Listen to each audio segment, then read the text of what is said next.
So what about all the people that's never heard about Jesus? They're just going to hell?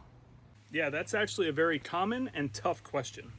Yeah, because it doesn't seem fair. How can God judge someone who never had a chance? Yeah, I get that. But the Bible never says that people are condemned for rejecting a message that they've never heard. So then, why are they condemned? Sin.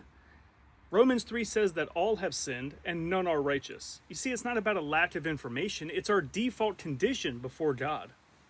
And all the innocent people that have never heard of Jesus? You see, that's the thing. There are no innocent people. As one pastor put it, will God condemn the innocent tribesman who has never heard the name of Christ? No, because there are no innocent tribesmen. And that's why missionary work is so important. Yeah, but it still doesn't seem fair that people that die without the knowledge, they're sent to hell? No, I hear you. But Scripture says that God has revealed himself in nature and in the heart of people.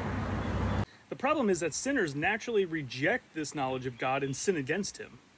They suppress the truth and they worship the creation rather than the Creator. Okay, so then just believe in God and you're good, right?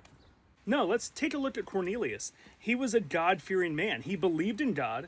He prayed consistently. He gave to the needy. By all accounts, he was a God-believing noble man. But God still sent Peter to preach the gospel of Jesus Christ. What he did wasn't enough to save him. It was only through Jesus.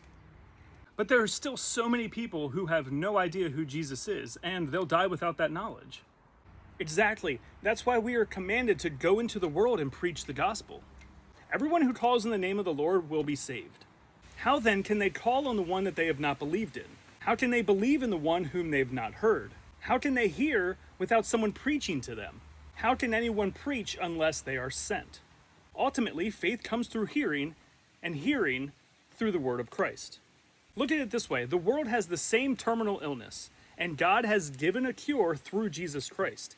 Now that cure needs to be distributed around the world. But there are still so many who haven't received that cure. So the question isn't only what about those who haven't heard? The question is, what are we doing with what we have heard? We have the cure, and God has given us the responsibility to get it to the world.